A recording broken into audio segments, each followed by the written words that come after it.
guess we're ready to start. Do you want to call it to order? Starting with roll call, Committee Member McMillan. Here. Councilmember Wynn. Here. Councilmember Nusma. Here. Committee Member Livingston. Here. Chair Rikus. Here. And Councilmember Kelly. Here. Okay. So again, just for formality, we have an in-person quorum. We have a committee member attending virtually. So do we have a motion to allow for the virtual participation of Councilmember Kelly? So move. Second. Second. Thank you. And roll call on that. Committee Member McMillan. Aye. Councilmember Wynn. Aye. Councilmember Nusma. Aye. Committee Member Livingston. Aye. Chair Rikus. Aye. Approved. Okay, now we have the approval of, actually, we have public comment. Do No public comment sign up or anyone in the room?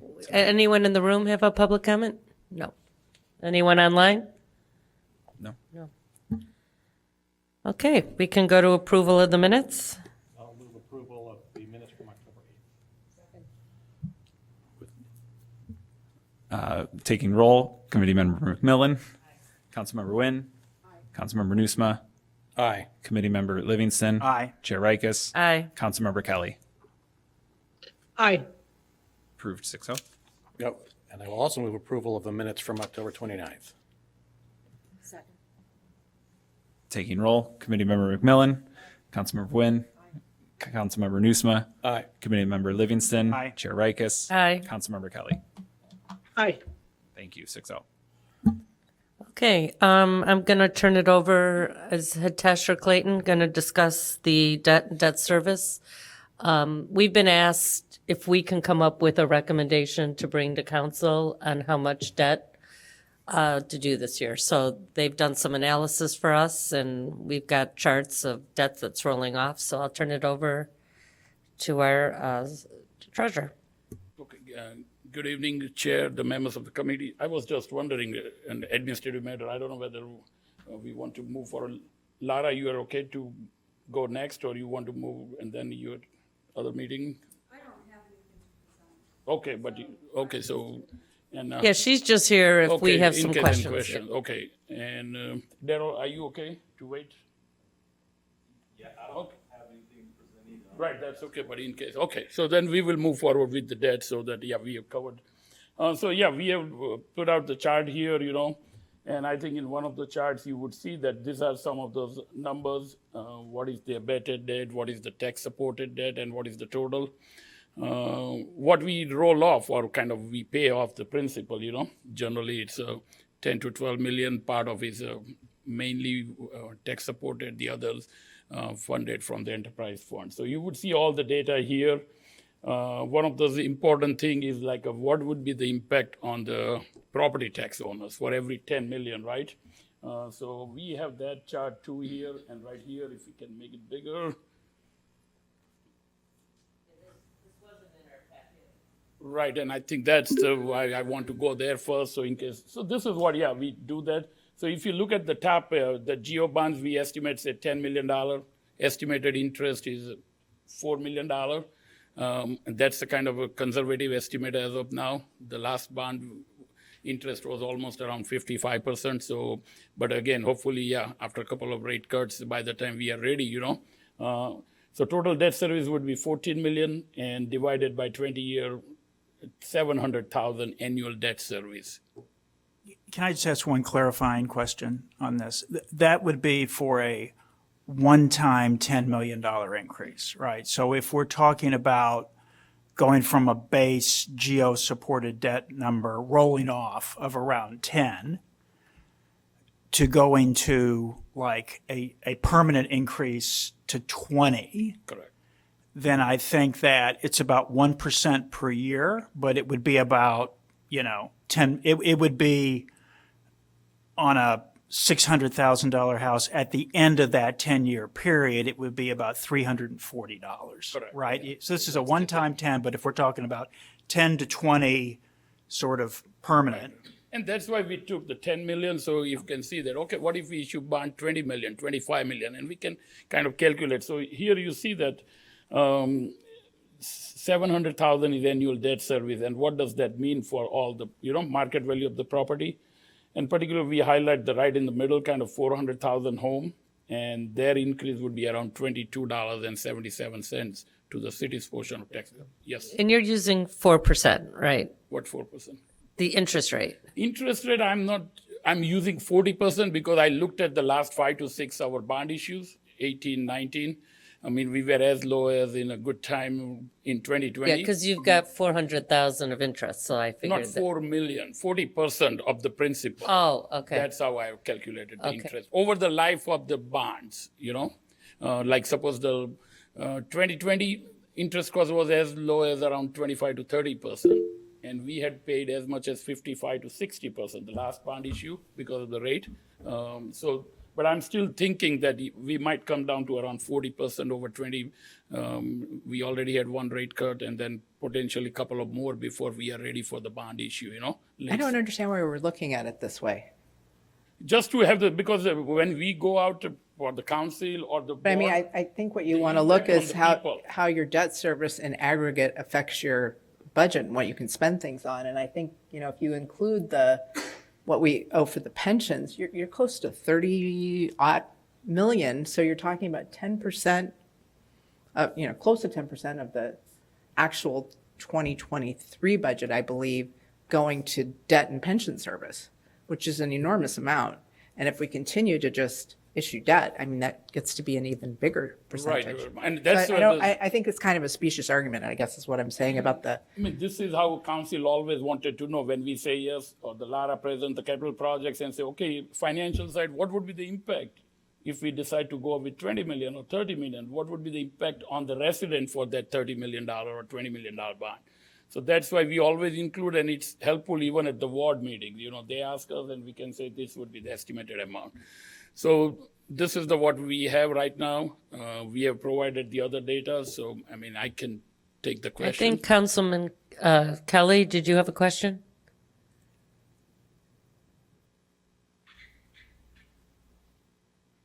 Councilmember Kelly, you're still muted.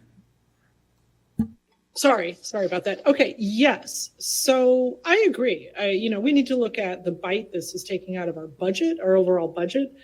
If you're saying it will be an increase of you predict an increase on average of $700,000 a year onto our current debt service fees, which are well over 30 million a year. I'm not sure what the total is off the top of my head, but they're really high. We're paying a lot annually just on interest and fees. And so, breaking it down to per capita, that's important at some point, but not, if you do that every little one incrementally, well, this is just this many more dollars every time. If we had, been doing that with it doesn't give you a realistic view of what we're doing. So I agree. I don't think we should be, I don't think we should be increasing our debt anymore. By the way, what is our self-imposed, is it 155? Yes. Our self-imposed, and so we've exceeded that, right? Self-imposed tax-supported debt limit is 155. And we have well exceeded that, correct?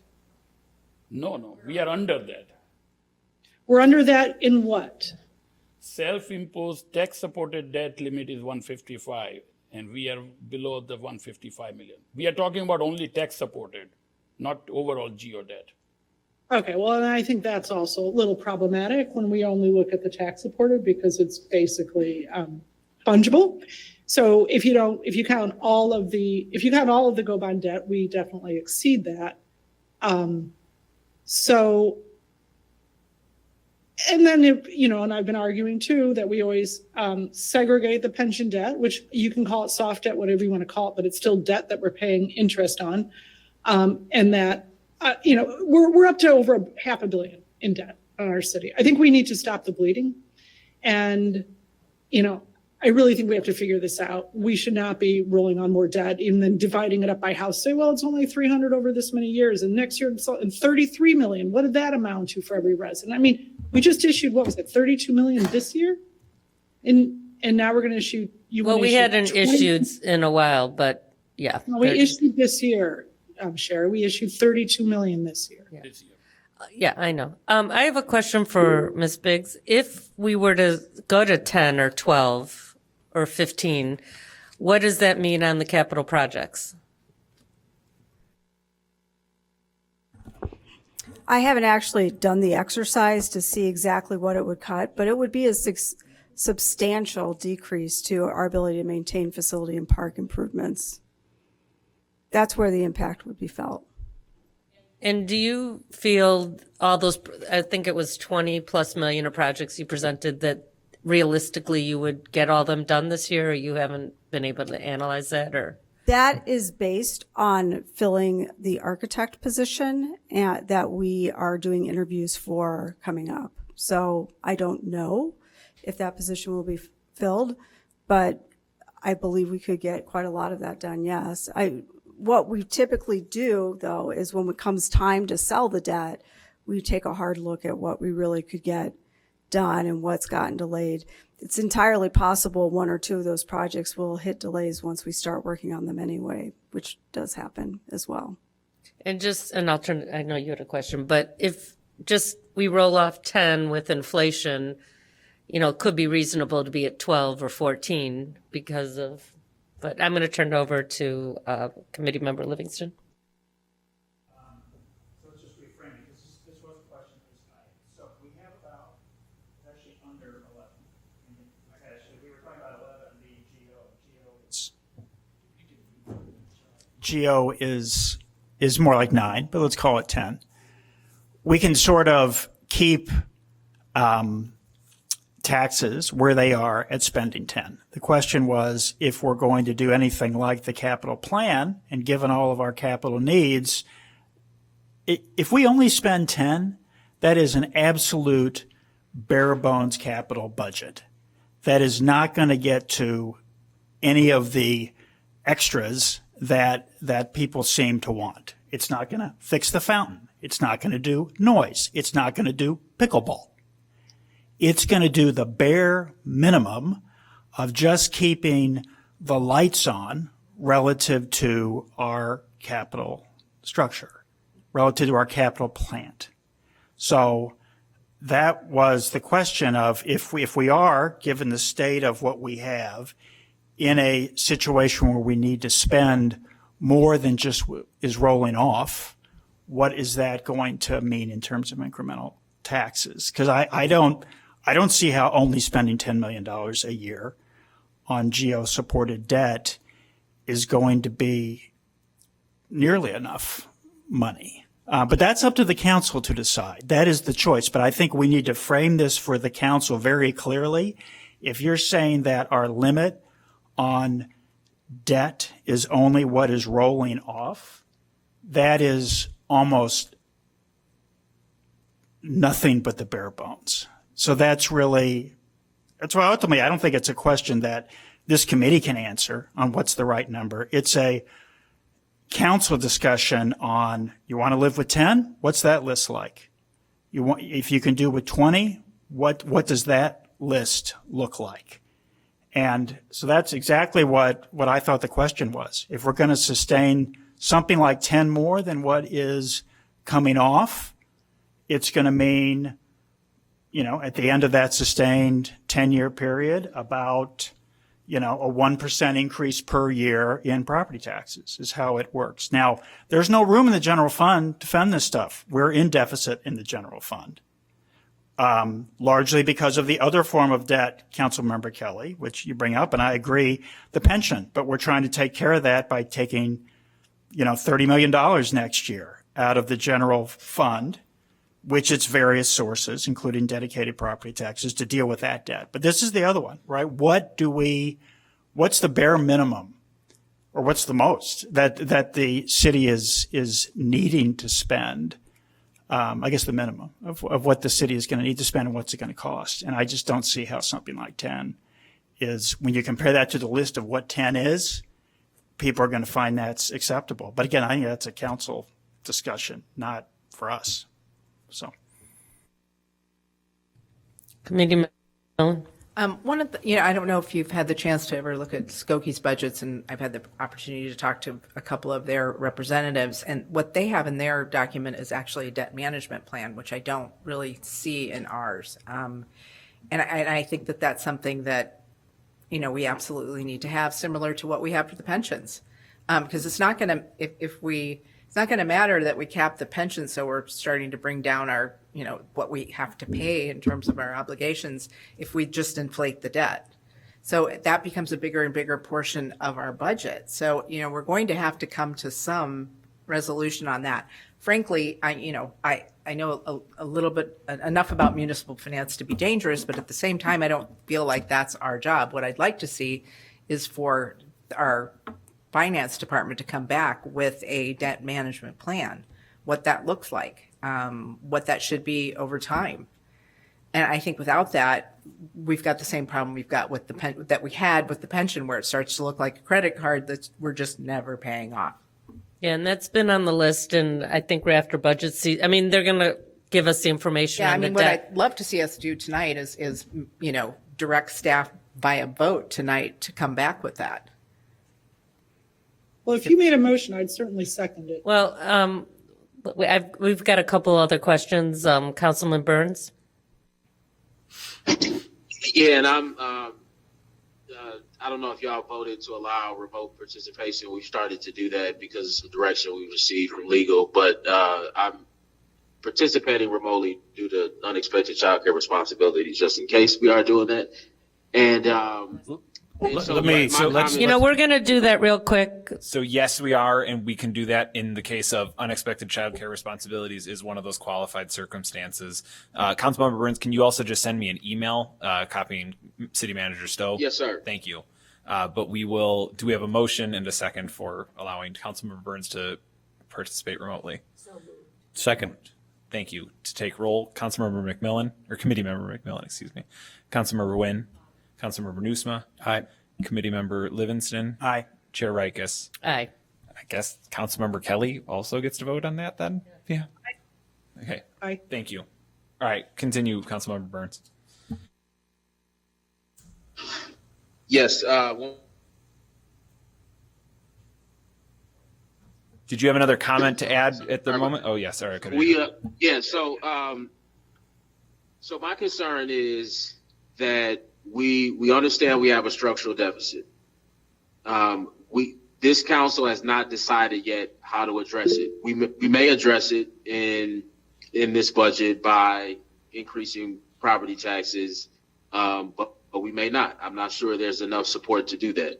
And so my thought then is, if this council is not ready to address the structural deficit by increasing the property tax levy, then it doesn't feel like a great year to be adding to the structural deficit by increasing our annual debt service payment. And I think we should use a year to determine how we are going to address that structural deficit. And then at that time, I think that would be the appropriate time to take another look at our CIP program as it relates to bonding. So that's very specifically my concern, is that if we're not ready to make the hard decision to address the structural deficit, why are we adding 1.5 million to it? It just very fundamentally doesn't make sense to me. And so what I would like to see is two things. This committee, to say, okay, if we're not going to address the structural deficit this year, what does this committee recommend? I mean, this is the Finance and Budget Committee. I think it's appropriate for this committee to take a stand on these issues, and for that to be forwarded on to council to consider. And then two, I'd also love, Laura mentioned, and this is something I've been saying in the background, that the exercise that hasn't been done, I would love for that exercise to take place, so that by the time we discuss, by the time the budget is up for action at council, that we at least can see, what would need to be cut. I mean, I heard a few things today from pickleball courts and some of those other things, but I do think if we make a recommendation, along with that recommendation, I think it would be helpful if that exercise was done, so that we know what those cuts would look like for 2026. And that doesn't mean that's our policy moving forward. It just means we're tightening up for 2026 or 2025 because we're not prepared to address the structural deficit now. We're going to do some community engagement, get some feedback, and then we'll revisit that.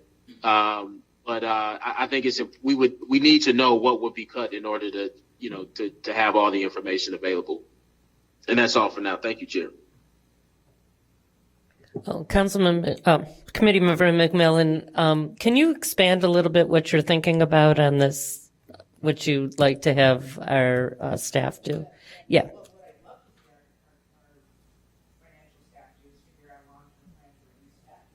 Sorry.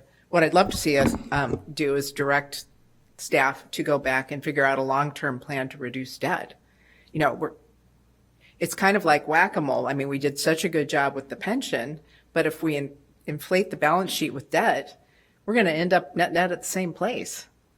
And, I know we say, okay, per head, but, we just found out today we're going to have over 6% increase in, for the high school, and God only knows what's going to happen with District 65. So you can say, hey, it's only $40, it's only $75, and we're already losing population over our high taxes. So, I really don't like looking at it that way. I'd really like to see us look at it as percent of the budget and percent of the real budget, because I think sometimes we do this thing where we're looking at it as the percent of the proposed budget, which I think is, a false way of looking at it also. But I would like to direct staff to go back and look at a debt management plan. They could look at other, there's a lot of benchmarking. There's a lot of other municipalities that have that in place.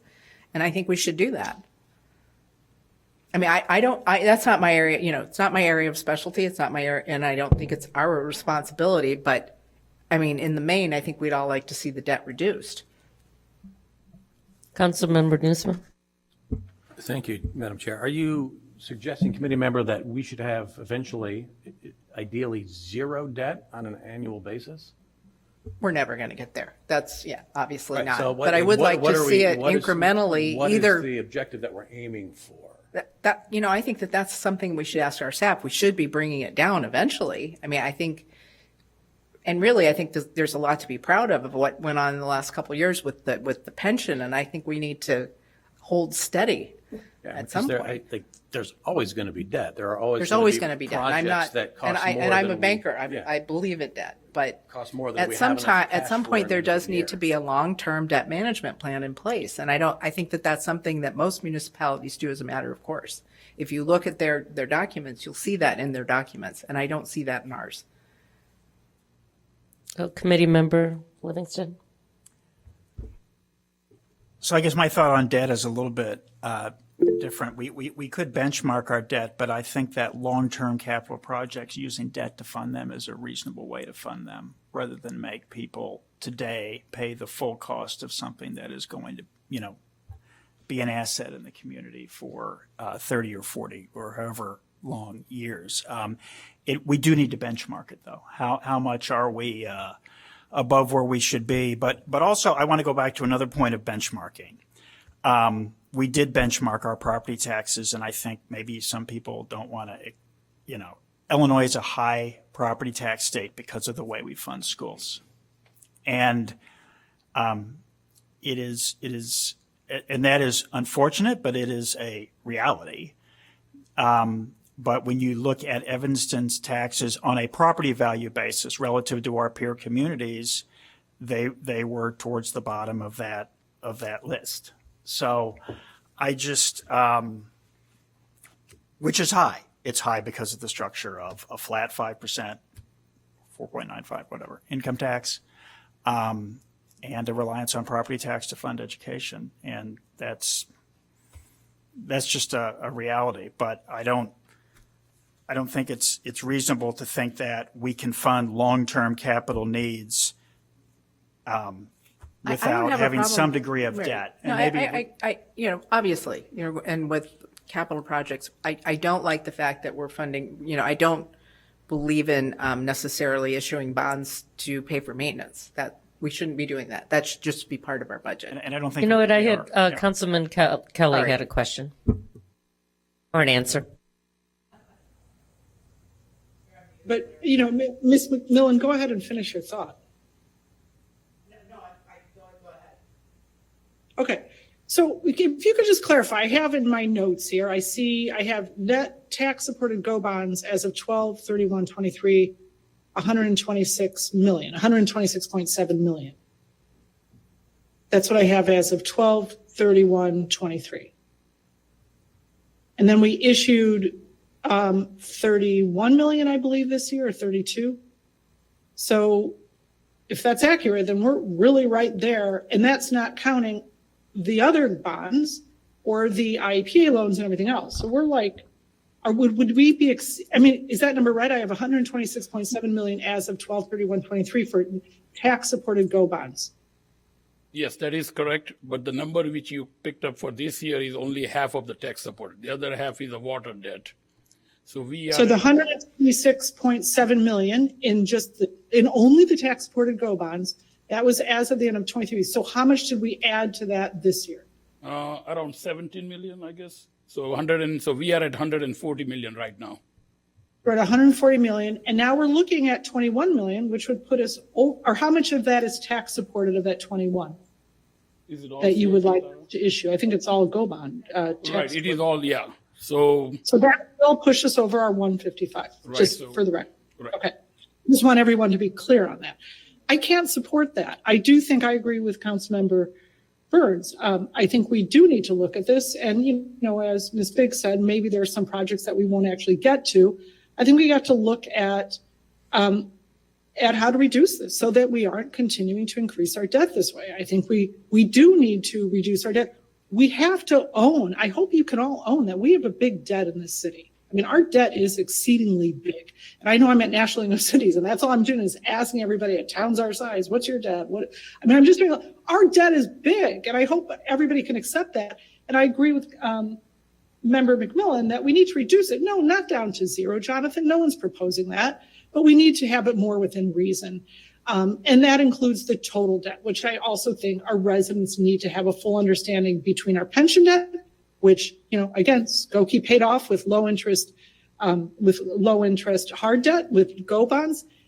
And now obviously that counts as debt. This is still debt for us. And so we need to start reducing that. And we need to decide to where. What do we feel would be reasonable for a town our size if we really believe in affordability?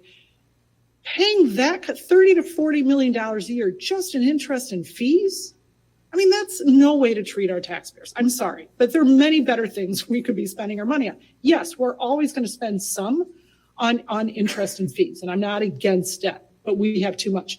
And I think we need to look hard at, we should not be, we should only be issuing debt for those long-term capital improvement projects or capital projects that will endure beyond, at least the duration of the 20-year debt. And so I think, we have been funding a lot of basic maintenance and upgrades.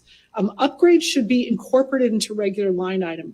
We know an HVAC is going to last so long. Roofs are going to last, within a couple of years, we should have a schedule, a long-term schedule. And we shouldn't have to be saying that. I mean, this should be a fundamental piece of our budget teams, our finance and budget team work that they do is to lay that out. We're going to need this many new roofs this year. And it shouldn't be like, oh my God, everything's falling apart. We need to issue bonds. And this is not a responsible way to operate. And so that needs to change. So yes, I do think we need to reduce this. This shouldn't be more than what's rolling off. I think I would also like to direct our staff to come back with a plan for reducing our debt and to look at, what would be more reasonable and down to a certain number. And I know we can do a lot better. I'm not going to give you that number right now. I would like to see our staff study that and come back with a plan for reducing our debt annually. And it doesn't mean drastically, but it means we're stopping the bleeding. And by the way, I really appreciate those weekly budget memos. We have on that weekly budget memo, it's clear we will have excess revenue beyond almost $50 million. That's above and beyond our reserve. And I would really urge all of you to go to the budget document with the weekly budget memos and look at the nice chart that, Clayton or Hitesh laid out for us to show us the excess revenue and that we're going to have per fund. And again, about, $50 million in just excess on top of another $45 million in reserves. So, the Skokie, I looked up while Ms. McMillan mentioned the Skokie one, and just a moment, I'll read you what they say in theirs, because I think this is important. The Village of Skokie says they only issue debt for projects for which there does not exist sufficient financial resources to pay for the project up front.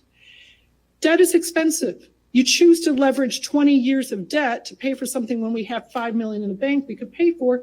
That's pricey. I don't need to walk everybody through that. So I think we need to stop and take a hard look at this before we agree to issue leverage yet more debt on our already very burdened, financially burdened residents. Thank you. Well, Committee Member Livingston. If I could just add 2 points to this. When we issue a bond, it's not like it's all due at the end of 20 years. There's 20 tranches. So in many ways, not everything has to last at least 20 years. There's a piece of that debt that gets paid in years 1, 2, 3, 4, going forward. I guess I'm not sure about 11 to 20 if it jumps at that point, but there it's. So there's refund. There's a refund. Would it become callable? Is that what you're referring to? Well, no, when we call it, but it is there. You can have a wide variety of lives on the assets that are being funded, and also it is just capital projects that qualify for the debt issuance. But some of them can be shorter lived than other ones. But also, thanks for bringing up the Skokie point. But I would say that their definition of when they issue debt would be exactly the same as what we're doing. You know, when we don't have money in the general fund to They fund. more aggressively use their reserves. Maybe. I would also say what they did on pensions was swap one debt for another. That's all they did. They took out a $150 million non-tax advantage loan. So to fund their pensions. And that was an approach, but don't look at it as anything different than swapping one debt for another. And it was a GO obligation. Under 3%. We're paying at 6.5. That's a huge difference. Well, How can you we don't have a time machine to go back in time to issue, nor I'm sure even would we. If you know, but aside from that, we didn't do it at the time. We didn't even have this committee at the time to study that option. But what Skokie did was trade one debt for another.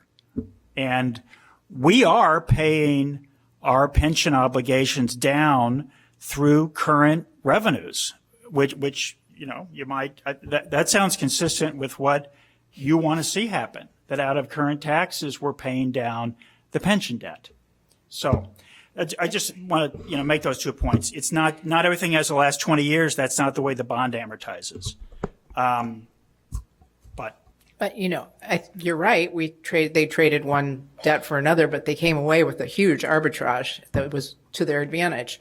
And I guess what I'm saying here is I'd like to see more strategy involved with our finances. We did a great job with the pensions. Let's do the similar job with debt. Let's have a long-term plan. And we've been talking about, and I've been writing some notes because we discussed after budget season, we were going to go through the RFP process. You know, we can go through a But I mean, I think we have to have. I'm sorry. Yeah. And there's 3 components to this CIP plan. One is debt. You know, we're going to also, how do we decide what projects and how much we're going to do? And then I think we all wanted to look at the RFP process as part of the plan. But I definitely agree with you. We have budget season right now. I'm not sure we're going to be able to come up with a whole CIP plan in the next 6 weeks. But what we can do is, and Councilman Burns, you're next. I know you have an answer, a question, is exactly what he mentioned is we now can give information to the council that for every 10 million, this is what it's going to cost. And also we would like to get from the engineer, from Ms. Briggs, if we only issued 10 million, what would we have to give up? At 15 million, what would we have to give up? And 20 million, what would we have to give up?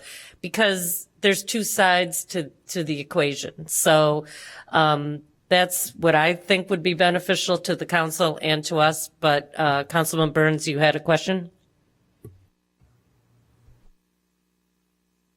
Yeah, I had that. That's where I was going to go next. I don't know if Manager Stowe is in the room or available, virtually available. But because of the way the meetings are timed, I don't think we'll have another finance and budget meeting before the budget goes to council for action. And so I would love for the exercise that Laura mentioned, that I mentioned, to be done, you know, to be completed for council to consider as we're considering the budget. And I would hope a simple action at this committee would allow that to happen.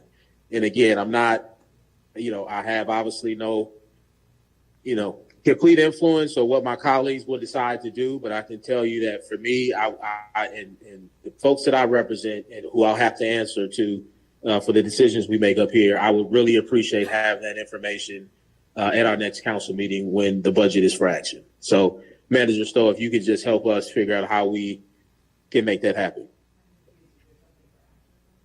Well, he's proposing that we take an action to advise, tell me if I'm wrong, Councilman Burns, to advise staff to come up with a plan based on 10 million of debt, 15 and 20. So council can see what projects, what are priorities, what would be eliminated with those debt levels. And then they also have the information, the financial impact on possible taxes too. So. And the first 10 is just rolling off, right? The first 10 of capital spending Right. is just replacing debt that is otherwise rolling off. So what's just an Exactly. incremental, 10 is your baseline, Right. plus or minus, no real increase in the property tax levy. But what's it mean at? And I think that's something that we need to do now, and I definitely agree. We've had a CIP policy, debt policy on our agenda. I'm happy to work with you. We definitely will want to get that Do we want to going. go ahead and put something to action at this point? Vote on it and say yes. Yeah, we have a want to come up couple with more long-term people that debt wanted to plan. have some comments, but I think. And real quick, because I just want to be clear, the reason, I'm sorry. I just want to finish my comment real quick. The Oh, reason sure. why I framed it in that way is I'm not sure how it works, right? I know we can send like recommendations and things like that to council. I don't know if we can direct staff to prepare something for council as opposed to preparing something for us.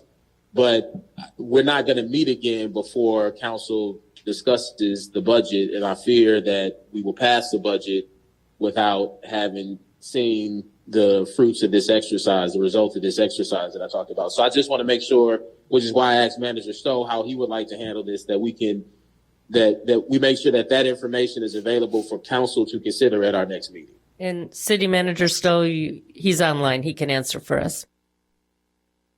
Sure. Thanks, Councilmember Burns, for that request. We're happy to provide that information in time for the next council meeting. The concern about the additional debt service for 2025 is completely and totally highly legitimate, of course. I will share that most or all of the projects that are on the 2025 CIP project list are really critical projects and or already overdue.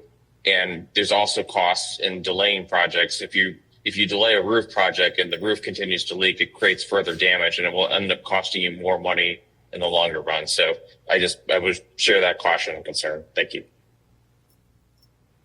So at what point would we motion to tell staff to go back and set up a long-term debt management plan? City Manager Stowe, do we need a motion or is it our direction sufficient? And I think, Chair Rikus, I think you had talked about having a debt discussion conversation in January. Is that correct? Yeah, I mean, that would be the full, to start coming up with a debt policy. So we would really have a full discussion in January. But I think we need this critical information before we pass the budget. What we were talking about, what projects. We're talking about two separate things, right? We're talking about Right. We're talking about a debt policy CIP, that's. and then also, yeah, I mean, I guess, and other staff can weigh in here as well. It seems, I think it's a reasonable suggestion by Member McMillan, but that seems like that's a deeper dive conversation in January when we're planning to talk about debt in January anyway. Yeah, that's the longer term, but in the short term, what Councilmember Burns had mentioned, what projects we would do at the 10, 15, and 20 million, what would have to be eliminated, really. Is that something, Ms. Biggs, you can come up with for the next council meeting? I mean, could we make a motion that they come back in January with We've the already debt? had that conversation kind of multiple times, though, Of what would be eliminated? of prioritizing the CIP. I I don't think Ms. Biggs would come to council with any new information. Well, she had a whole list, but if we said that we were only going to bond 10 million, I think it'd be helpful to know what wouldn't get done on that list. I still think we ought to just make a motion to vote on them coming back with a debt management plan. I guess I don't understand the downside of doing that. Because we said we're going to do it, but we don't have time to do it before the budget needs to be approved. Right, we can do that for January. They can come back.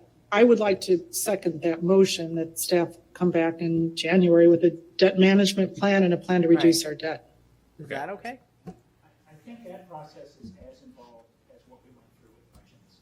It will be that process is as involved as what we went through in pensions. I guess And we I need to worry do that the if we CIP. don't do it, it's never going to happen. Well, I think we should do it. I just think it's not one meeting. It's something that we could discuss and write up and have the council approve and have in place for next year's budget. But it's an involved process to say what amount of debt is the right amount of debt and how are we going to manage to that over time. It's not a simple question. Well, can I go ahead and make a motion? I mean, if we make a motion to do it, it's just so we now have in our plan to do it, right? I mean, the motion isn't what the debt plan's going to be. It's Right. So to can do it I'm making a motion to ask staff to come back with a debt reduction plan or a debt plan in January. And I'll second the motion. Okay. So we have a motion to direct staff to draft a plan to come to our January finance and budget meeting to further this conversation around, again, a debt policy plan. So we have a motion, we have a second. Unless there's additional discussion, we can take the roll. I have one comment to say. Okay, so it sounds like. I'm not sure we can have them come up with the entire plan. I think we can start the plan, we can start the discussion, but like Committee Member Livingston said, this isn't, they're going to come back and say, here's a plan. This could take months, but I think starting the discussion is appropriate. Right, so I would offer as a friendly amendment, let's direct staff to, prepare some material to allow us to begin this discussion in January. Second. I'll figure out how to record in the minutes what the amendment is, but I think, are we satisfied with that as the idea of materials to come forward in January to continue this discussion further, directing staff To do start that? the discussion. Yeah. Correct. Okay. I would just chime in there. I mean, I know everybody knows, and I think Councilmember Newsma touched on that. From financial standpoint, what would I tell you? That, okay, yeah, I mean, the numbers I can give you, that what would it cost? What is the interest rate environment? If you issue $10 million, ultimately it comes down to City Council's willingness and commitment to say, yes, we are ready to spend $10 million or 15 or 20 million each year. I mean, that is the baseline. That's based on that. I can provide the projections. What are we retiring every year? What would be the new principal? What are supported? But I cannot just, I would come with, maybe 4 different scenarios. If we issue 10 million bonds with 40% interest, 10 million with 50% interest, something like that.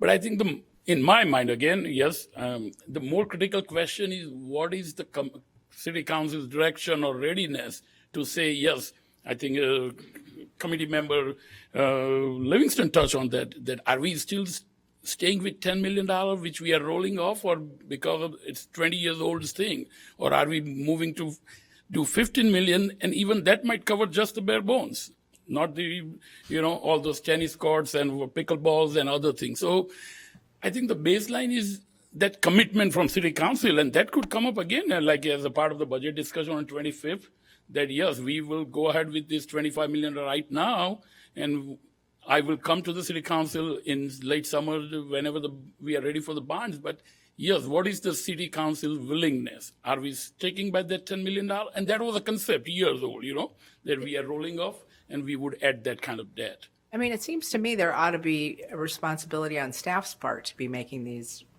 recommendations. You just throwing up your hands and saying it all has to be on the City Council. They're not finance professionals. No, they're And not there finance. must be a way to look at other, and I have seen other municipalities with things like that, with guardrails on with respect to what we're doing with debt long-term.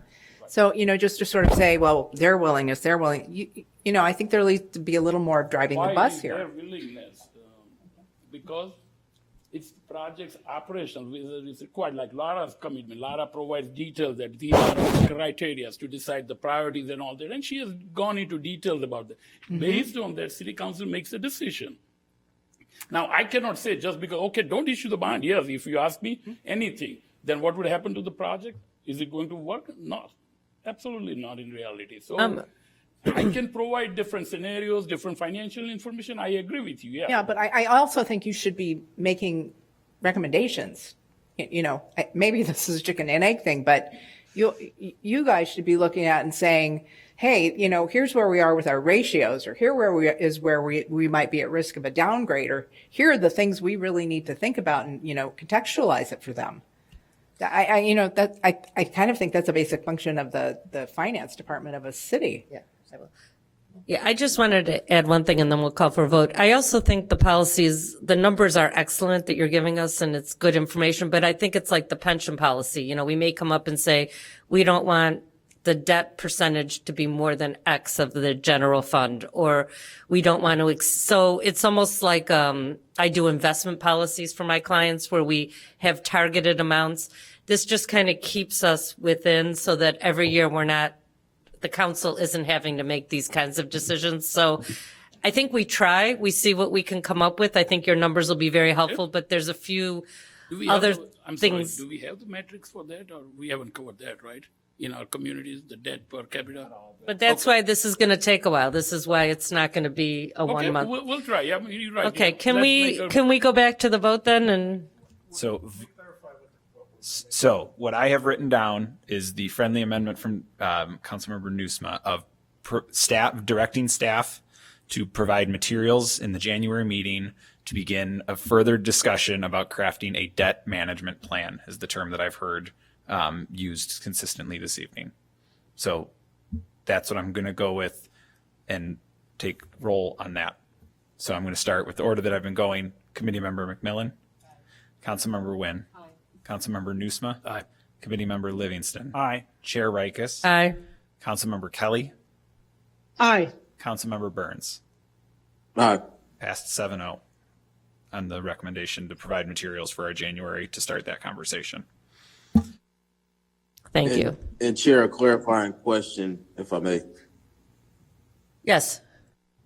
Again, I just want to make sure, because again, I understand Councilmember Nusma may not need the same set of information, may feel like it's already been provided, and if so, that means it shouldn't take long to make sure it's in the memo. But Manager Stott, I just want to make sure that my request is still that you can still make that happen. That is something that is incredibly important to me. Again, I want to know if we only bonded out 10 million, what projects, you know, would be deprioritized, because I want to be sensitive to the fact that every time staff does an exercise like this, then people make it seem like they're the ones that are trying to cut stuff. So I want to use the language deprioritize based on, I think we scored all the projects based on a set of criteria that we talked about, like safety issues, et cetera. So under those same criteria that we saw, what would be deprioritized if we only bonded out 10 million? And I really want to make sure that is in the packet. And it can include a few sentences on, well, and if we don't do this, this may happen. This could be the unintended consequence, Manager Stowe, to your point. But I think it is critical that we have that information at our next meeting. So Manager Stowe, can I expect to have that, or do we need another motion? Councilmember Burns, we can provide that ahead of or in conjunction with the next city council meeting.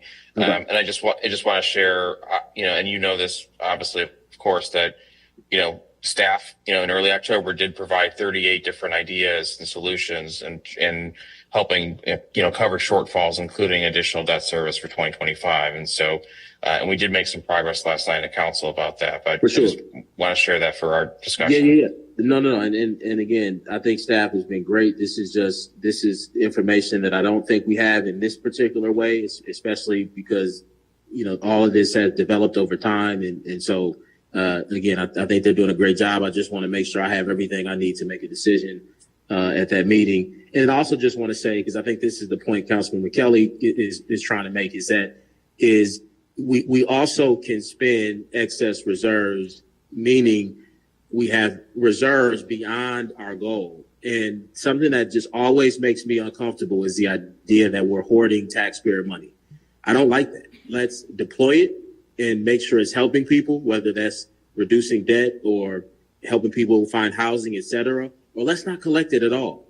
But the idea that we're just going to continue to hold on to taxpayer money, even beyond our reserve goals, makes me uncomfortable.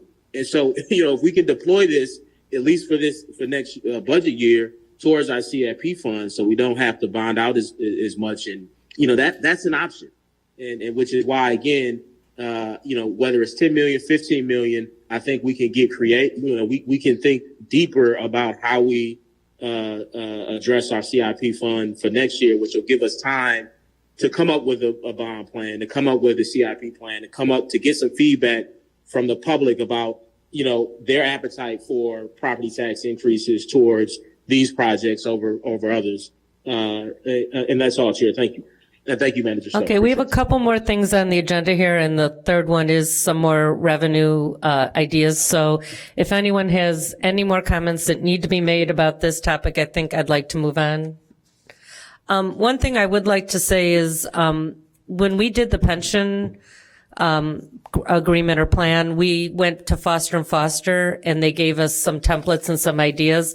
So maybe our bond, the bank that does our bonds, they may have some kind of debt policy or something that may be helpful for us as a starting point. And as part of the benchmarking, we can see what other communities have. So, okay, I'd like to go to D2 regarding the proposed budget. I know there were a few changes. And then D3, there's tier 2, some revenue and expense ideas we want to talk about. So, Clayton, are you up now?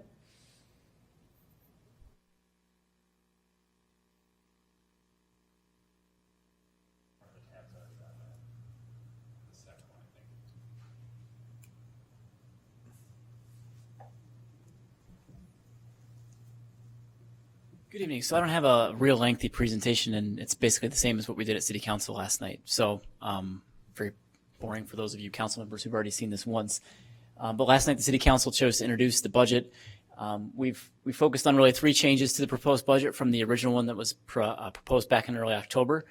These changes are in the areas of Good Neighbor Fund. So I talked about that with you all a couple weeks ago regarding the Community Benefits Agreement with Northwestern. Also the CIP. In early November, the City Council did approve of the revised CIP that was put in front of them and asked that that be incorporated into the revised budget. So that resulted in some slight reductions to the total CIP spend from an original bond of closer to 25 down to the 23 that it's at right now. And then finally, some incorporation of the menu of options, which is, of course, the third item on tonight's agenda.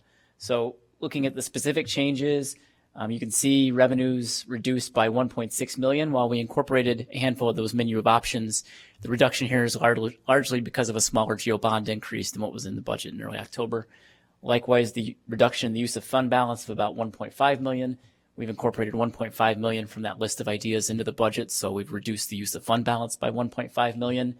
And we've seen a reduction in expenses of about 3.3 million, and this is largely due to the Northwestern piece that I talked about last week and that error in including that, as well as reduction in CIP spending as well. These are the specific lines that are impacted by our changes. So you can see in expenses, the Good Neighbor Fund reduced by 1.25, CIP expenses in total reduced by 2.4. There were some small increases in the MFT fund in the budget that was in the revised CIP, so there's an increase there. And then on revenues, 2 small corrections to the numbers, very minor numbers here, just correcting some things we caught after the budget was posted. In the Good Neighbor Fund, we're reducing the expense. We're reducing that offsetting revenue as well. In the CIP, you can see reduction in revenues of 2.4 matches the reduction in expenses of 2.4. Again, that's the smaller bond. And then in the general fund, you can see incorporation of 1.5 million from the menu of options and increase in revenue, and then reduction in use of fund balance offsetting each other. And then parking fund, there were 4 ideas from the menu of options that were incorporated in the budget as well. So that is really, I'll present this slide really quick. So this is the general fund. You can see originally we were planning on the use of 12.5 million in fund balance with the menu of options incorporated that have been approved so far. That goes down to $11.1 million. So that's really the extent of the presentation. This last slide would be part of the third item on the agenda, which is the menu of options and the revenue ideas. So these are the specific ideas that were incorporated, totaling that 1.5 million. Some of these are easy And I guess I should take a step back. Almost all of these had 8 to 9 members of the city council voice support in the survey that said these were ideas they were comfortable incorporating into the budget. So there was very little controversy. It seemed like these were clear-cut ideas that everybody was fairly comfortable with. As you go to tier 2 ideas and tier 3 ideas, there was a little bit more of split vote. Some of them, there may be the support to move forward, but staff didn't want to make that call based on the feedback we received. So these are the only ones that have been incorporated in the budget. Some of these are quick and take an ordinance that the city council will adopt hopefully by the end of the year. Other ones may take time, stretch into early January, and other ones can be handled administratively. So, And Committee Call Member for us McMillan. what the 2023 budget was and what we're expecting 2024 to be. We must have some pretty good clarity on that at this point. can you clarify what you're asking?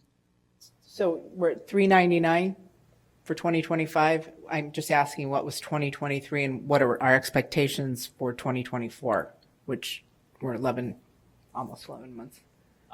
Well, with this committee, obviously, these are all fairly small. We've been talking about these month over month, but looking just at the general fund, we had budgeted, for example, a $10.5 million deficit. Let me pull that slide up. 2023. So based on the 2023 audit results, we presented the audit a couple months ago with the final numbers for 2023. I don't know the total for all 40 funds. I don't really know what that number comes out to. I have it right here. It's in your budget. It's 289,703. So we're jumping from 289 million last year to almost 400 million next year. So I think just a reconciliation to understand why like a 33% jump from an actual budget of 289 million to almost 400 million next year. Correct. We've I talked believe about this. that's what we're getting at, right? Yeah, Ms. we've talked about this at every single meeting on budget. So it's really a culmination of a few things. One is ARPA. We budgeted the full amount of ARPA. We didn't spend the full amount of ARPA, so that isn't recorded as an expense. We budgeted the entire water intake project in 2023. That project didn't actually really get off the ground or in the water until 2024. So most of the budget we had for that project in 2023 didn't get spent, and so that was essentially unspent expenses. Some of the capital projects didn't get out of the gate as well. A couple of those. I think that by the time you add those three things together, you cover a pretty sizable amount of the jump from 2023 actual to 2025 budget and where we sit. And we've presented this table too many times. It shows kind of the growth in budgeted expenses from 21 to 25. And a lot of that is really the salaries and benefits and the wage increases that were approved in 2023. It's growth in capital that we're talking about tonight and seeing this inflationary impact on our capital program. It's ARPA. It didn't exist a few years ago. It is equity and sustainability. So we didn't have a sustainability fund a few years ago. We didn't have nearly the reparations program we had a few years ago. The city contribution towards public safety pensions has gone up by about 10 million in the last 4 years. So these are all some of the reasons you see some of the bigger budgets in 2025 than you did a couple years ago. And just to make the point, we are using, 11 million from the reserves, and you don't have the current chart with the reserves, because I know it was going down over the years.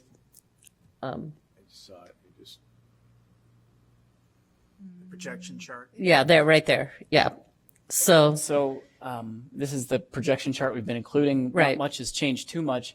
We project to finish 2024 with a fund balance of about 52 million. And as I've said before, of that 52 million, 12 million of that is from the Northwestern Stadium project, and about 7 million of that is savings from staff vacancies. So were we fully staffed and were the stadium project not going on, you would see this big drop from 52 down to closer to 32. But fortunately, because of those one-time things, we find ourselves in a pretty good position with our reserves at the end. and you have to keep a certain amount of those reserves. The red line shows Yeah. what the required reserve Required. policy is, and Okay. anything above that is the excess. Okay, we're kind of rehashing things we've discussed in the past, so I know there's two more questions, but we do have a third agenda item, which is something we could do today. So instead of going back. Chair, can I just, you said we're going to end, that's just the excess reserve. And I want to be clear, we're almost at 100 million. And this is, I'm looking at your budget memo where we're going to end with over 50 million in excess revenue and with a reserve balance which is also unassigned, at some 46 million. So we're really close to 100 million. So I do think that there still are some reconciliations that need to be made clear between even our budgets from 22, 23, and then these enormous jumps. We're relying too much on, when we're budgeting out, we should be looking at, nevertheless, our most recent actual budget and then accounting for, the changes that happen. And we do this every year. We budget according to our adopted budget, and we set our reserves according to an adopted budget. So right now, again, on the budget memo, it's got almost $100 million in unassigned funds. I asked publicly, I said, we have more cash and investment than we've ever had at $170 million. How much of that was unassigned? You didn't tell me, but now I am very glad that that is there, and it's about $100 million. So we are budgeting, and, Councilmember Burns, I think you'll appreciate this. We're creating reserves based on a budget amount that's inflated. And that's been confirmed to me that is what we're creating our reserves on. And our reserves should really more closely reflect our actual budgets. I think she's referring to this one. I don't know if you can. Yeah, I mean, you guys can do a memo on that, right? And what? Yeah, I mean, we've Yeah. touched on this many times. So the reserve policy in the general fund is based on 16.6% of budget. Almost every year, our general fund comes very, very close to actual budgeted expenses. So you can see, this policy is based on that. Within these excess numbers that I think, Councilmember Kelly, you've done the math, and they add up to 48 million. 17 million of this is in the general fund, and we're talking about using 11 million of that in order to balance next year's budget. In the motor fuel tax fund, this is 5 million of that's in excess reserves. It's heavily restricted by the state, and you can only use it for roadway projects within the state. In the capital improvement fund, even though we issued bonds, we're 5 million below our reserve in the CIP fund. When you look at the water fund, yeah, it's sitting at 8.8 million over its policy because we just issued bonds for about $18 million for the projects that we're slowly spending down. In the sewer fund, we've acknowledged that this one is probably a little high. And so as part of next year's budget, we're reducing the sewer rate in order to draw on that fund balance because it is sitting well over its reserve level. In the solid waste fund, most of this reserve is because of big delays in ordering garbage trucks. And so we've got, I don't know, we don't have the staff here, but it's 2 garbage trucks ordered, and those are about $400,000 a piece. Plus, we're reducing the tax levy in the solid waste fund and drawing on this reserve next year in order to balance next year's budget. You have the fleet fund. That policy basically says you have to have positive cash. So we have $1.8 million sitting in the fleet fund. In the equipment replacement fund, we have 1.7 million over, but again, we have vehicles ordered that aren't reflected in the fund balance where the cash is still sitting there, but it's not reflected in the fund. And in insurance, it's kind of flat. So, I mean, we can walk through this list and all these excess reserves and really explain why the numbers are the way they are. But a lot of them are being used, and the chart that you had before still shows us over time reducing on the general fund. Right. We're going to take one more question, and then we really got to get to our third item. Councilman Burns? Yeah, and thank you for allowing me the opportunity to be the last person, because I invited Daryl King here, and I would have wasted his time if we didn't get him up at the microphone to talk about the sewer fund. So for next, again, I'm in particular, I'm interested in one-time contributions, which is why I mentioned any excess reserves that we may have, because I'm looking for a bridge that gets us to a point where that allows us to have a conversation with the community about how we need to fund all these increases, right? Due to inflation, due to salary increases that were bargained in collective bargaining negotiations. So I'm just looking for a bridge. And so that's why I've been working with Daryl on thinking about what it would look like to make a contribution from the sewer reserve fund to, for example, the CIP fund. So again, we can bring that the amount of we can reduce the amount that we need to bond, which will also reduce our annual debt service amount for next year. And there were some concerns about doing this in the water fund because we have some really big projects that we'll need funding for. And my understanding is if it's funded, we have to provide some funding up front, then we're reimbursed that over time. Sewer fund, different in that we seem to have built up quite a bit of reserve. We don't necessarily have the same big projects over the next several years. And so there may be an opportunity just for next year to make a contribution to the CIP fund. But I think Daryl provided us I don't know if you have it to pull up, or if you would just want to walk us through the handout that you showed me the other night. Good evening, everybody. thank you. Chair Rikers, members of the committee, city council members. So staff went through an exercise, and we looked at both the water and the sewer funds and the reserve levels, and whether or not we can make a one-time transfer. In water fund, it was $1.5 million. Sewer fund, it was $1 million and $1.5 million. And we looked at one-time transfers and a one-time transfer, and then annually. And so in the water fund, just echoing what Councilmember Burns said, we just have a lot of activity in the water fund right now with lead service line replacement, intake projects, water main replacements, and then soon we'll be bidding out an electrical reliability upgrade project. And so I don't recommend the water fund because it's just so much going on with the water fund right now. With the sewer fund, our plan, we accumulated over our reserve level.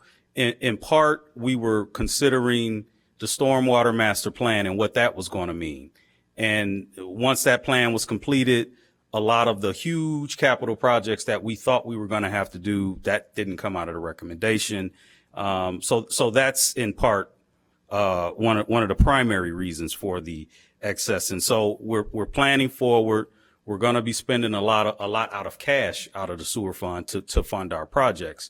And so we looked at 4 options with a one-time transfer of $1 million, a one-time transfer of $1 million, and $1.5 million. So far, after speaking with finance, the budget that was presented, the minimum reserve, the transfer from the sewer fund, normally $600,000, that has already been increased to $1 million for 2025.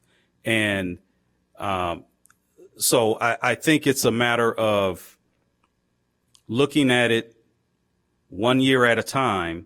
But one thing that I want to keep in mind is the more between the water and the sewer fund, we're transferring over $5 million to the general fund every year. And each time we do more, it puts more of it impacts the cash reserve in the subsequent years.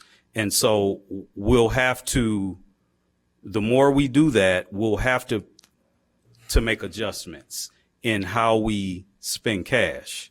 We'll have to maybe spend less, defer something, bond, a loan, different things like that in order to build that cash up. And, you know, with what's happening in the water fund right now, we're trying to not impact the sewer fund so that it's not coming at both sides. So we have made that in the proposed 2025 budget, it's increased to $1 million, the transfer from the sewer fund into the general fund. And is that included in the budget, the million? And are you recommending more or? We looked at 2 scenarios. We looked at $1 million and $1.5 million. The $1.5 million, as you look out, it puts a strain on the cash reserves. And so we will have to make adjustments the more we transfer out, even for 1 year. It impacts us. But yes, we looked at $1 million and we looked at So $1.5 your million. recommendation is to keep it at the million? My recommendation is to keep it at $1 million. If it was $1.5 million, it's just going to impact us out further, and we'll have to make some adjustment at some point. Okay, Committeemember McMillan? I just wonder if I'm looking at this incorrectly. So the water fund, we have the reserve at 5.8, and then on top of that, you know, Jonathan, I know you've been involved with the water quite a bit. On top of that, then we have an $8.7 million excess. And then if we look at the sewer fund, we're at 1.8 in for the, the policy reserves, and then we've got another 9 million? Is there something I'm missing? That just seems like a lot. Let me just clarify a few things, First thing, I'll draw attention to our budget policies, the reserve fund for the water and sewer. And when you see the numbers which we show here, it is only 16.6% of the operating expense. Right. But the policy for water and sewer fund, I will read it. A minimum of 16.6% of the expenses shall be maintained as a reserve. In addition, a sufficient reserves shall be maintained to satisfy both bond and IEPA loan debt requirements. A portion of this fund or reserve shall be also used to fund depreciation and capital improvement needs. Now, let me just give you an example based on 23 audit for sewer fund. Sewer fund requirement, the depreciation expense for sewer fund in 23 was $3.5 million. The debt service was around $2.5 million. So it's roughly $6 million right there, annual bill, just for that year, plus the 16.6. So when we show these numbers, we are just going with the minimum numbers, which is like a 16.6% of operating expense. But in enterprise funds, obviously depreciation comes into the picture because you have to replace the assets, right? At the same time, you have a debt service, unlike the other governmental funds. So yes, I would highly recommend the city council to either kind of change, because what happens is so many times Again, you would recommend the city council to look at these policies and either comply with that or change it, that, okay, they think this is too harsh on us and we are keeping or holding too much money in this thing. Because what happens is when I sit down with the rating agency, they say, you're not complying your own policies. And this is what happened particularly on general fund, where we will like at around 10, 12% for many years in the past. We're doing pretty good last few years, but that's the kind of thing. So again, and the policies are there in the budget for water sewer fund, and it makes sense because this is a huge fund. You need the depreciation to provide for, you need to arrange for the debt service plus the operating expense. Okay, so the million abides by the policy that you've already transferred? No. Right now, if you see this fund balance policy, if I go like say sewer fund, we are saying that, okay, 1.8 million is the policy amount. That's only 16.6% of the operating. We are not taking into account the depreciation as well as the annual debt service. So we have to move on to, we have other budget items. Right. So what is the recommendation then to? Recommendation is just review these policies and direct staff that, okay, let's start this discussion just like we did with the debt. Review all the budget policies and change necessary. But for this year, what's the recommendation for 2025 budget? I would keep it at $1 million because it would be under budget. Yeah, after we account for everything, we would be below that required policy. Just point, confusing has been the theme of the last couple of meetings. Whatever the policy is needs to be the policy, so we should factor in depreciation and anything else. It doesn't sound like we are, but we should, because then it makes it confusing. Because I'm thinking, okay, there's, like you said, it's 1.6 million is to go, and then I see this big number up here, $8 million, and I see we're bonding out, when we're not ready to address the structural deficit. So that information is helpful, but I'd like to base our policy on that, moving forward. So we'll have to revisit the policy in January or February. You're right, absolutely. I want to put forward the policies as they are coming the next year, and then this committee can recommend. Right. So we have to do what we can do now, and then we'll, Councilmember Newsman, and then we're going to go to budget 3. Thank you. So I'm going to talk about the sewer fund and the excess balance we have in the sewer fund. I'm hearing that you are recommending we transfer $1 million of that into the general fund. Correct. Right, just to pay for whatever's in the general fund. Correct. Now, do we not have capital projects in the sewer fund that have certain costs attached to them? Yes. Do we have enough money in the sewer fund to pay for those without increasing debt? We do. So we have a large project coming up in a couple of years that we will probably apply for IEPA low interest loans for that project.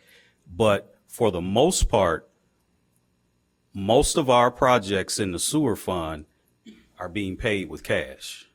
Okay, that answers my question. So we're not taking money that is causing debt to increase in the sewer fund and using it somewhere else? No. Okay, thank you. I think we're going to move on to the third item. We need a motion for that or no? Okay. You know, if we go to page 19 of 20 from the packet, it looks like you guys have already approved the tier 1. There's a few tier 2, and I would like a little more explanation because there is a $546,000 one, the partial implementation of reduction exercise. Has that happened, or was that each department was going to come up with and has the departments come up with that? Is there anything that can be reduced?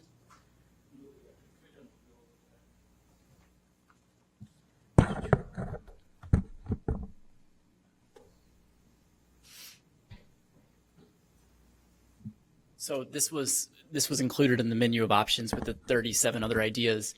And so staff put their list together, but that idea received very little to no interest in full implementation. Well, I shouldn't say very little to none.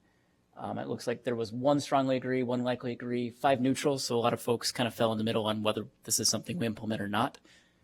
Ideas, I mean, when you look at this list, and I'm trying to find the kind of list so I can speak to what's on it.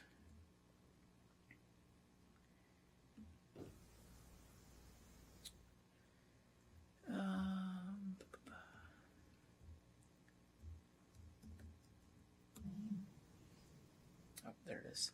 So some of the ideas on this, I mean, none of it's easy. I think that's the first thing to say is that departments put their list together, but it's not like if we could cut it, we cut it as part of the budget. These were the next low-hanging fruit. These were the things where there would be some impact to service, but staff would be comfortable with this being the first round of cuts if we were to cut on the expense side. Some of the examples here included things like reducing training for city staff, scaling back some of our economic development grant programs, delaying equipment replacement in IT, postponing some upgrades to restrooms in our fire stations, and delaying uniform purchases. So this was, departments took a look at their budget, and I'll show you one more visual. Well, I guess bottom line, was there anything that is going to impact this year's budget? Bottom line, this wasn't implemented as part of the budget because it wasn't on the tier 1 list of ideas. Oh, I mean, are tier 2s still in play, or these decided not? If the city council were to implement any of the tier 2s or tier 3s, we left those in play for city council to discuss if that's something they wanted to do. Everyone vote on here. There's, yeah. Sure.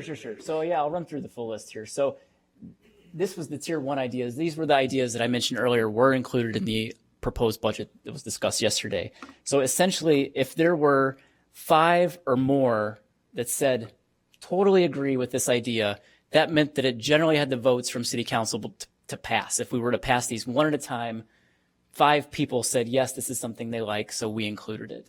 The one we did not include was the bag tax, which received 5 yeses, but it also received 5 strong no's. So it felt very, very split and didn't seem to have the unanimous support for staff to move it forward. It seemed too mixed.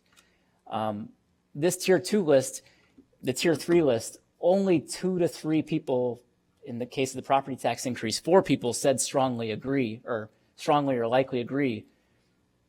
But there were a whole lot of people who were generally neutral on these things and didn't really express their positions. So the reduction exercise that we just talked about, only 2 people said they strongly or likely agree with including this in the budget.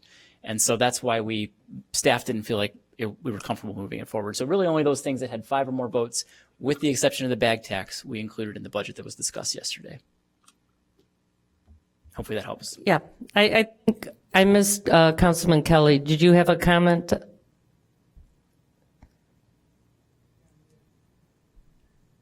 You're still muted, Councilmember Kelly.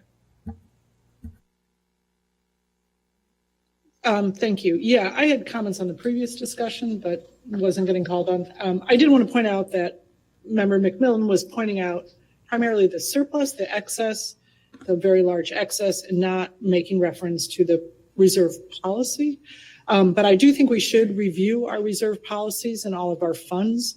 I think we can look at much other efficiencies as opposed to cuts that are regressive in nature. I think we're looking at, nickel and diming residents in a lot of these. And I think we should avoid that at all costs. And I think with a hard look at our both reserve policy, our excess reserve policy, our debt policy, we can make huge savings that are not regressive. And I have a question. Was the position, the field services manager, was that on that roster? I can't remember. And I can't see it very well from the screen. That was a tier 3 idea. 2 people said to cut it. Because I've, revisiting that now and just having some conversations, I do feel like that's a position we don't need. I'm not really clear. I mean, I think we do need, more greenways and forestry to, boots on the ground to maintain our parks. That we do need, but I definitely, I think at the time, I didn't have time to do the research, but I would absolutely advocate not adding a field services manager. I don't know why, in the past we didn't need that. I'm not sure why our current, the management feels they need that, but based on the needs for our city, I would advocate eliminating that position. Okay, thank you. I have a question. When was the last time we have reviewed our policies, like excess reserve policies? Has it been a long time? Many years. So it's probably time for us to go through them. So I think we'd be happy to put that on the list of to-dos in early. Okay. I mean, that's really, again, I've mentioned this before. Our job is really these policies. And I think that's great. So thanks, Councilman Kelly and McMillan. These are definitely things we can definitely do. But I just wanted to go through a few more of these. The increased wheel tax, that was about $160,000, and the storm water drainage fees, those were 2 of the larger ones. Was that discussed at City Council or? Neither really received the support to move forward, so they were not discussed in great detail with City Council. Can you explain the stormwater drainage fees, what that decrease would be? So, as I understand it, essentially those properties that have so much impervious surface and parking lot space would be assessed a fee potentially based on the amount of, impervious surface that they have. Not my wheelhouse as a finance person. It's not a fee we collect right now. A lot of communities do have this in place. But again, it would just be a fee that assesses basically the impact that you have on our stormwater utility system. It was an idea that was discussed last year.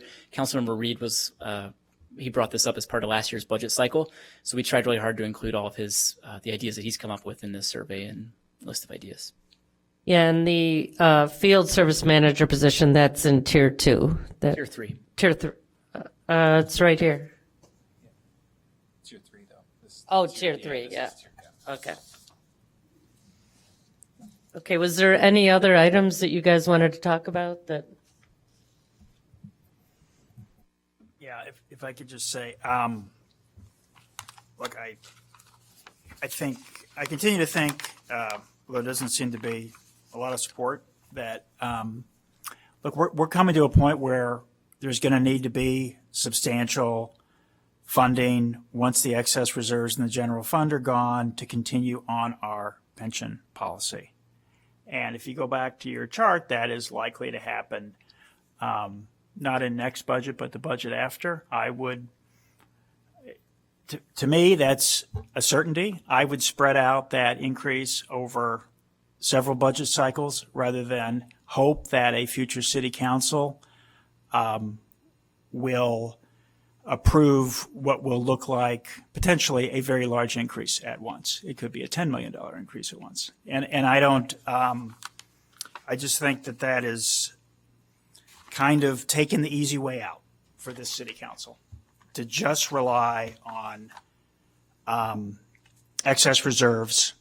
There is all of our incremental funding for the pensions, which is absolutely critical. I think it's the most important thing Evanston can do for its future is stay on this funding policy for the pensions and get us to full funding.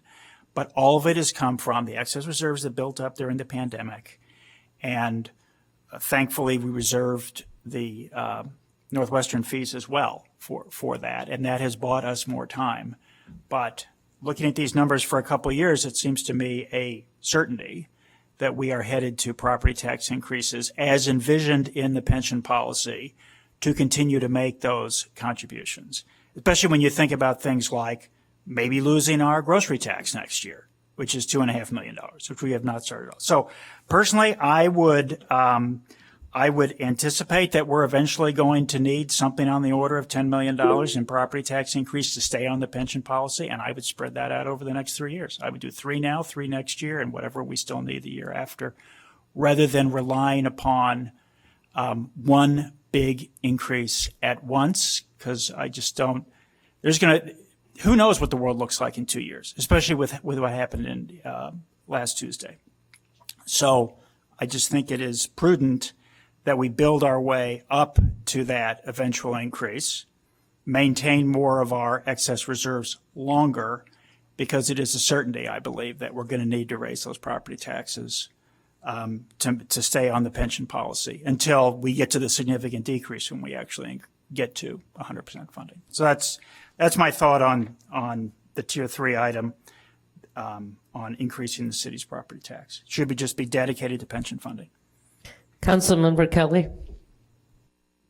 Yeah, I think, we might have to raise our property taxes to pay the rent on that 15-year lease. For that, we might have to raise. And I can think of a lot of other, really what I would see as unfortunate discretionary choices of ways to spend money that we might have to raise it, but not for our public safety pensions.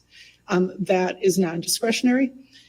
So, I'd like to ask City Manager Stowe, every year routinely, and I know, some of you think this is just fine. I don't. We amend our budget 5 months into the next year to adjust for overspending by funds.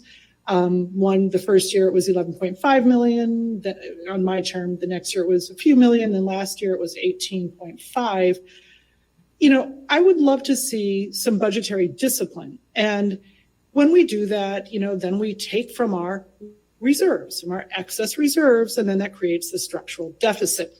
And, we're ending the year this year with some $50 million in excess revenue. As soon as it turns to January 1st, that'll be labeled excess reserves, and then that will be technically, yes, deficit as we tap into it.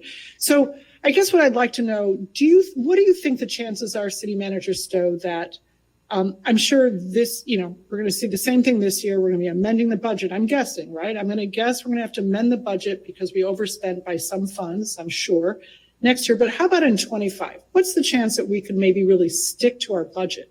I think that's really, a way to exercise implementing efficiencies by really trying to exercise that sort of discipline. Do you think there's a chance that next year our staff, we could really stick to the budget that we pass without having to amend it, 5 months into the next year? Or I would even be happier if maybe we made an amendment like they do in most cities during the year. We're going to need this much money for this, so we do an amendment, but not where we find out we have to amend for over $10 million in June. So I think that's a long question. I think I would share if you want in January, we can come back and talk about amending budgets and our process in order to do that. But each year that I've been city manager, we've actually have come in better than we anticipated. So if we approved a $10 million deficit, we came in under that. So I don't fully agree with the overspending assertion that you're making. No, but we have. The first year we overspent and I understand about surplus that's generated also, but I'm talking about sticking to the budgets we passed per fund. So we overspent by 11.5 the first year, was somewhere around 2 something the second year. And then the last one that we amended, it was for 18.5. So what I'm asking is, I'm not asking for the total reconciliation of surplus first. I'm just asking that we stick to our budgets, and then we'll end up with more surplus, even more surplus than we've had. So I would like to see some direction from your office, City Manager Stowe, to really encourage staff to stay within budget. Yeah, I don't fully agree with your assertion that somehow staff is undisciplined when it comes to fiscal restraint. I respectfully disagree with that. Yeah, I didn't call it discipline. I think it's the leadership, what we are asking for. And that I'm not blaming staff at all, because if no one's expecting them to, then I don't blame them. I just don't blame staff one bit. I think that it comes from us finance and budget, it comes from council, it comes from the city manager's office, frankly, to say, let's really make a point this year of staying within budget. That's a completely reasonable request. I think an organization that has kept the property tax levy flat for 4 years in an inflationary environment of 21%, I think we're doing a good job of being good fiscal stewards. Thank you. That has been a battle that I have led, as you know, and it hasn't been easy. And I am very happy about that and proud of that. But nevertheless, again, I'm going to reiterate, there's nothing wrong with not overspending and expecting or issuing sort of a expectation that we stick to our budgets. I don't understand Councilmember why Kelly, there's so much the meeting's almost over, and I know Councilmember Burns had one comment, but to be continued, and I know we do review these on a quarterly basis in the staff, and we made one big change to not have all the expenses go in 1 year when we do those projects, so I think that will help when we talk about a revised budget, probably in January or February. Councilman Burns? Yeah, first I just wanted to talk about the non-discretionary thing. I think for whatever reason, members may get a little defensive when we say we have to come up with a way to fund pensions, but we do. Regardless of whether it's non-discretionary or not, it's an expense we did not have. And we had other expenses before it that we still needed to pay for because we didn't cut those expenses. And so regardless of how you look at it, it's still something we have to figure out how to fund. And that's not a problem, Councilmember Kelly, that is on you. Although I will agree you led us in that effort, it was all of us, or at least a majority of us, that supported the policy.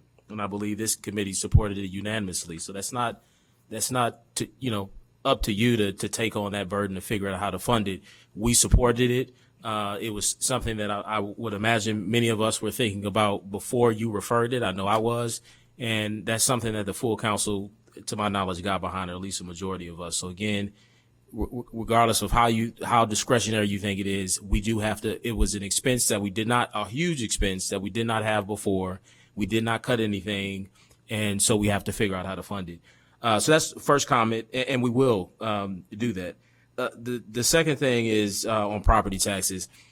I think it is clear that unless we come up with another way to address our structural deficit, that we'll have to increase property taxes at some amount. I think it would have been higher if we did not go through the exercise, one of which we've discussed today. And I guarantee we would not have discussed it if we didn't hold the line every year. We wouldn't have. As far as I know, I don't know if the city has a history of really doing a deep, and I'm not criticizing any individual council member because it takes a majority to do things like this, but I don't think that this city or many cities have a history of really exploring other sources of revenue like we've done now in this budget, and we need to continue to. So sometimes by holding out a little bit, you start to get, other alternative sources of revenue start to look a lot more attractive, and you're willing to look into them as opposed to always relying on the thing that every community does, which is raise the property tax. And what we've discovered is there's many fees and fines and other things that we have not touched at all. Whether it's residential parking zone or whatever it is, we haven't touched it. Why? Inflation is going up, right? Every salaries we're adding to the payroll of the different departments and divisions we have. So why haven't those fees and different things gone up over time? And so I'm proud that we've held the line so that we can get as much as we can from other sources of revenue, other than, to Councilman Reed's point, increases that we know are going to make living in Evanston more expensive, which we continue to say is a problem. We have a housing crisis. I'm proud that we've held the line. And again, I don't think we would have come up with those ideas if we hadn't. But again, I agree. I think eventually we're either going to have to figure out how to address it, and it'll likely be from a property tax levy. Whether that needs to happen now or in the future, we'll discuss that at council, obviously. Okay, Committee Member McMillan. I've harped on this many times, but I think we also need to have a robust conversation around expenses. I think what Councilmember Kelly is saying is, we have to do the pensions. We didn't have to do Little Beans. We didn't have to do a $10 million pet shelter. We didn't have to do that lease. And, we need to drill down on that because, when you say structural deficit, to me, that just means you're unwilling to control your spending. And those were things that didn't, I would argue didn't need to happen certainly at that level. And just as one quick So- rebuttal, I think we're still here even if we don't do that, right? Because those are one-time contributions. Maybe they add a little bit to the budget over time, but we're still, That lease is going to add a lot. well, correct me if I'm wrong, but if we don't do little beans and all this stuff that people keep talking about, we're still in a structural deficit situation, correct? Okay, well, I think, as a committee here, we did a pension policy, we have an expense policy, we're going to work on a debt policy, and we're going to work on the reserve policies in 2025, which I think will be great. Thank you for all your input. Staff, thank you for all your hard work, and that'll be a good exercise for the council regarding the projects and the debt. Any other comments before we adjourn? Okay. Do I have a motion to adjourn? Thank you. Have a good evening, everyone.